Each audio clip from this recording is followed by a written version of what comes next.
Je vous dis encore une fois merci, merci, merci ce matin pour cette opportunité que le Seigneur nous offre encore une fois. Je vous dis sincèrement merci d'être venu. Merci, merci. Et je dis merci à toute personne qui est en train de nous suivre de près ou de loin. Je sais que c'est pour la gloire de l'Éternel, ce n'est pas pour la gloire de l'homme.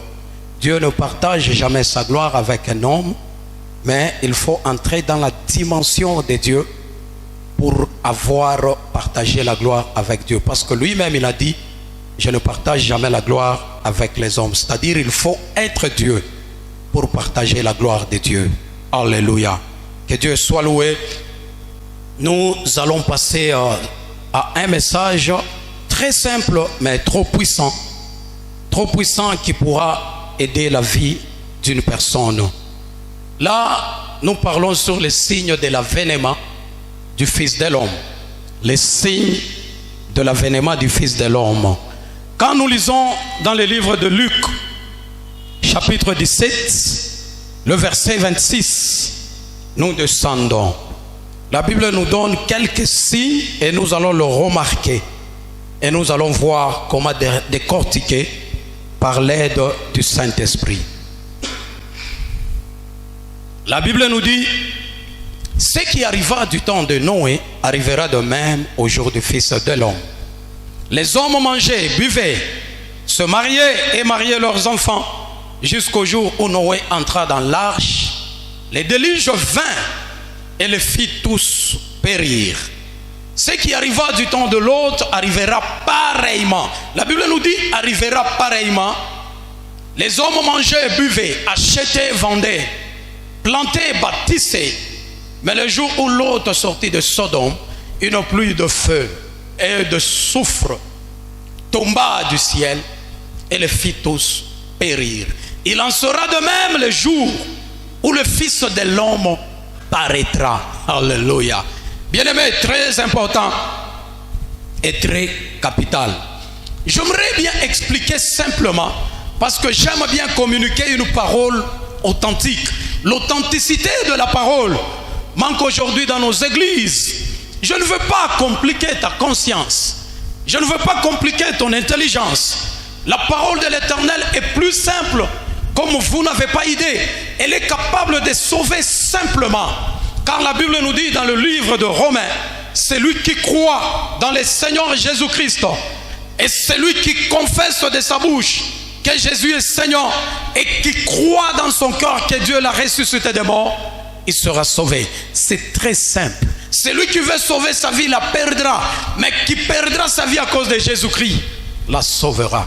La sauvera. C'est très simple. Tu acceptes Jésus comme un Seigneur et sauveur de ta vie, automatiquement tu es sauvé. Alléluia. Je vais vous donner le premier signe. La Bible nous parle ici de l'histoire de Noé. Nous voyons la première fois où la destruction bien-aimée de la terre s'annonce. C'était du temps de Noé. Et la Bible nous dit, l'ange, le Fils de Dieu, quitte le ciel et convoite les filles de la terre. Et les fils de Dieu connurent les filles de la terre.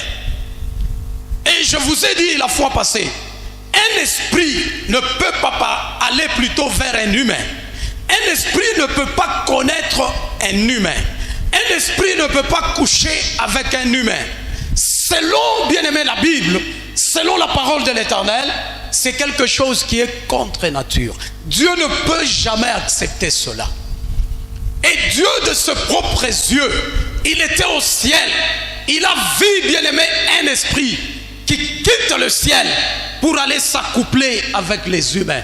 Et cela a déplu à l'Éternel. Parce que notre Dieu ne supporte jamais de choses pareilles. C'est quelque chose qui est contre nature. Comment est-ce qu'un esprit peut aller coucher avec un humain? C'est de la saleté. Dieu ne peut jamais accepter cela. C'est là que nous voyons de maris de nuit et de femmes de nuit. Combien de gens sont bloqués à cause de ces esprits-là? Tu es dans ton mariage, mais il y a un esprit qui te visite chaque fois pendant que tu es dans ton lit. Et aujourd'hui, tu ne ressens plus ton mari, tu ne ressens plus ta femme. Pourquoi? Parce qu'il y a un esprit qui te visite. Il y a un esprit qui couche avec toi. C'est contre nature. C'est une destruction, c'est un désastre, ça détruit complètement. Nous voyons des vies gâchées. Nous voyons des vies qui pleurent aujourd'hui. Rien ne marche dans la maison. Pourquoi? Parce qu'il y a un esprit qui couche avec toi tous les jours. C'est quelque chose qui est contre nature. Et c'est ce qui a poussé l'Éternel à frapper la terre pour la première fois. Et quand vous lisez la Bible nous dit l'Éternel a pris la décision d'exterminer les hommes sur la terre et leur bétail. Et Dieu qui ne pêche jamais, il dit: je me repens d'avoir créé un homme. Nous voyons un Dieu qui pleure. Pourquoi? Parce qu'il a vu un esprit qui couche avec une fille de la terre. C'est un acte impudique. L'impudicité pousse le Seigneur à frapper. L'adultère pousse le Seigneur à frapper. Combien de ministères sont par terre aujourd'hui à cause d'un acte impudique? Combien des affaires sont bouleversées aujourd'hui à cause d'un acte impudique? Les églises sont remplies des impudiques. C'est une chose que le ciel ne supporte pas. La Bible nous dit: résistez au diable, mais fuyez devant l'impudicité. Dieu frappe quand il y a un acte impudique. Dieu frappe quand il y a un acte adultère. L'esprit s'accouple avec une fille et ça pousse l'Éternel à frapper.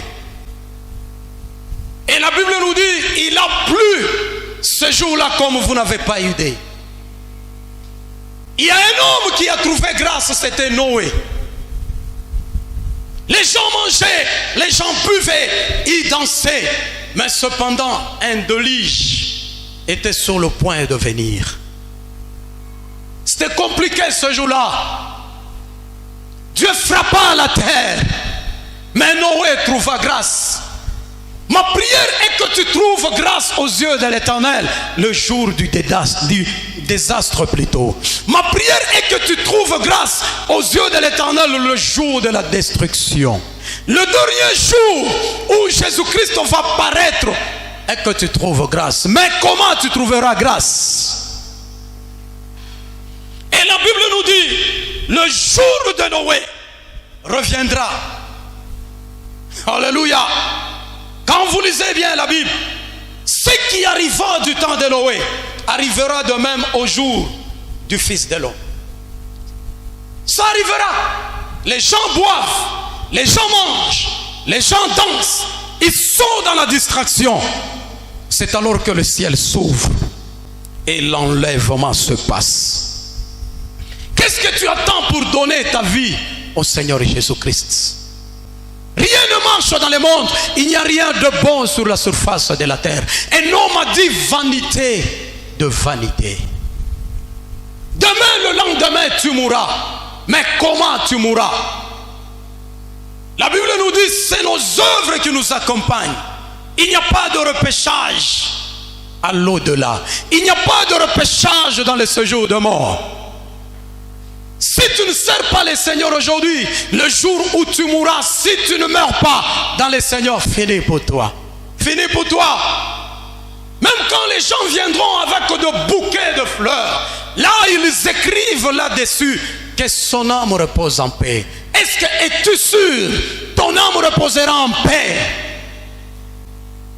Une âme se repose en paix seulement si l'âme bien-aimée meurt dans la foi. Si l'âme meurt dans le Seigneur Jésus-Christ, c'est alors que l'âme se reposera en paix. Malgré le nombre de bouquets de fleurs, malgré le nombre d'inscriptions, que ton âme repose en paix, mais l'âme ne se reposera jamais en paix. Le problème de paix, c'est le problème de Dieu. Ça ne dépend pas des hommes, ça ne dépend pas de bouquets de fleurs. Si tu crois dans le Seigneur, ton âme reposera en paix. Mais si tu ne crois pas dans le Seigneur, ton âme reposera jamais en paix. Jésus-Christ est la porte obligée pour le royaume. Tu crois en Jésus-Christ, tu seras sauvé. Et la deuxième fois où Dieu a frappé la terre, c'était à Sodome et Gomorrhe. C'était toujours un acte impudique. La Bible nous dit, les gens mangeaient, les gens buvaient, les gens dansaient. Alléluia. Souvenez-vous les jours où l'autre bien-aimé a reçu des hommes chez lui. C'était des hommes qui sont entrés dans la maison de l'autre. Et la Bible nous dit, les gens de la ville arrivèrent, entourèrent la maison de l'autre et commencèrent à réclamer ces deux hommes-là afin de les connaître, afin de s'accoupler avec eux, afin bien aimé de coucher avec eux. L'autre a même plaidé à ce gens-là, j'ai deux filles vierges, je peux vous les donner et vous pouvez coucher avec elles. Mais les gens de la ville bien aimé refusent. Ils voulaient seulement ces deux hommes afin de coucher avec eux. Quand nous parlons de Sodome, nous voyons l'homosexualité. L'homosexualité est aujourd'hui célébrée même dans les églises. C'est devenu légal dans les pays, dans d'autres pays de ce monde. Quelque chose qui est contre nature. Quand il y a quelque chose qui est contre nature, cela pousse le Seigneur à frapper. C'est la deuxième fois où Dieu frappe la terre avec le feu. La première fois, l'Esprit quitte le ciel pour s'accoupler avec une fille de la terre. Cela pousse l'Éternel à frapper. La deuxième fois, l'homme veut coucher avec un homme à Sodome et à Gomorrhe. C'est un acte impudique, quelque chose qui est contre nature. Ça pousse l'Éternel à frapper. Et la Bible nous dit, cette génération ne passera pas. Il y a un événement qui arrive. La génération d'aujourd'hui, c'est une génération perverse. C'est une génération perdue. Avec l'internet, Facebook, Instagram, c'est bien toutes ces choses-là. Mais quand tu les utilises, bien-aimés, pour les choses de ce monde, pour les désirs humains, pour les désirs de la chair, sache que tu es perdu. Mais quand tu utilises l'internet pour le royaume de Dieu, pour la gloire de l'Éternel, sache que tu as gagné. Aujourd'hui, le film pornographique, les enfants, la génération d'aujourd'hui transportent cela dans leur poche. Tu peux avoir ces films-là dans ta poche, dans ton téléphone. C'est facile quand le parent dort dans leur chambre. Toi, tu es dans ta chambre en train de voir. Or, la Bible nous dit, tu ne mettras rien de mauvais à tes yeux. Combien de gens vous meurent? Combien de jeunes vous meurent aujourd'hui? La génération d'aujourd'hui, c'est une génération perverse.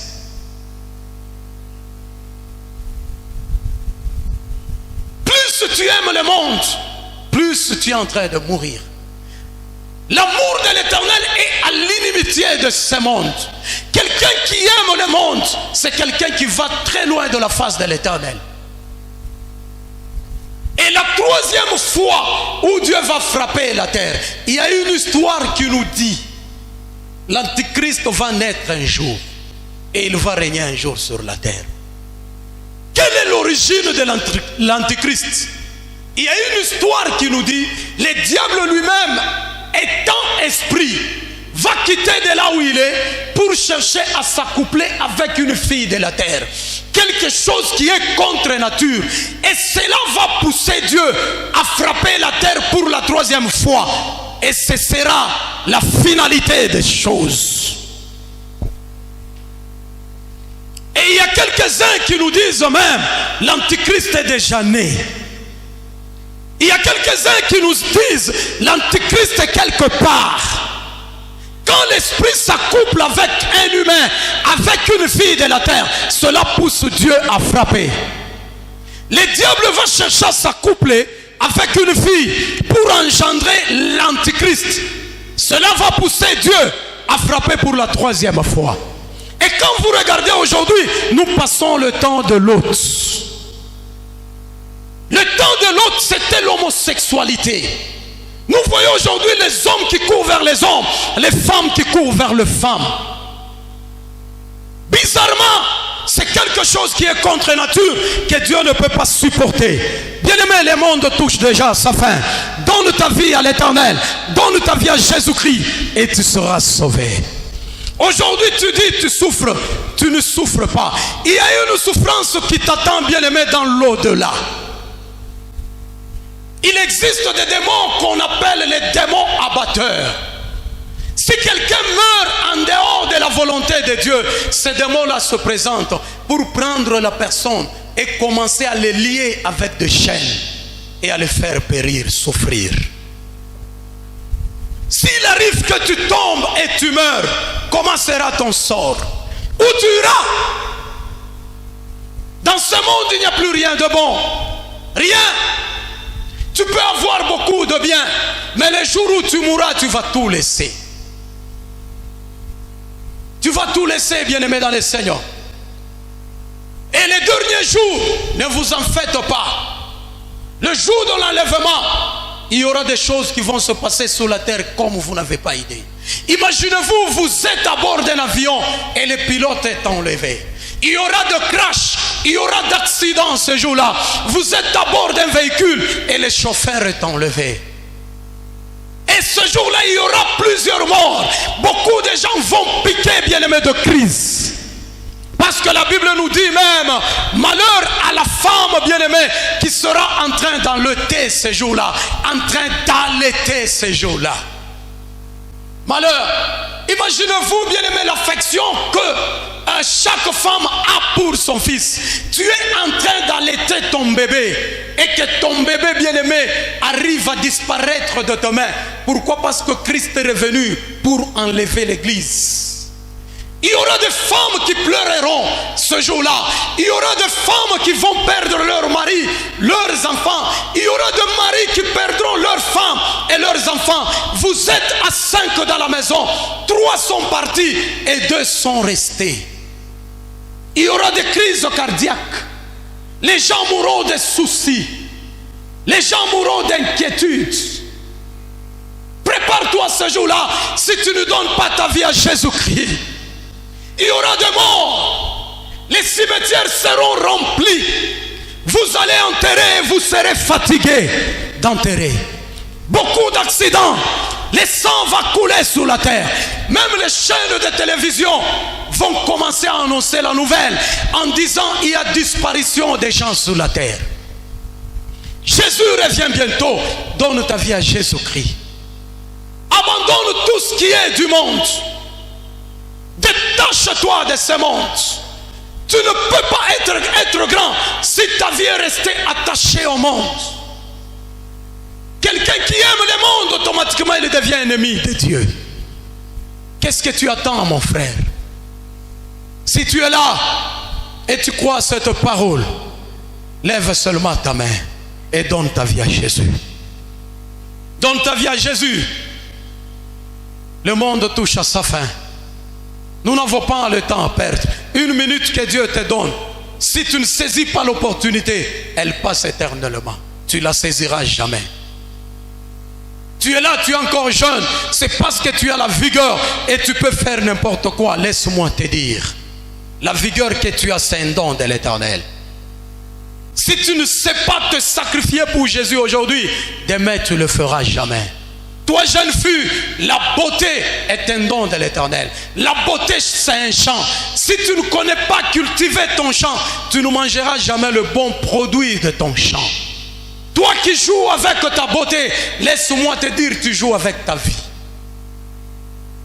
Chaque fois, tu te déshabilles. Chaque fois, tu fais n'importe quoi. La carrière d'une fille est courte. Tu n'as pas le temps à perdre, mais tu as le temps pour Jésus.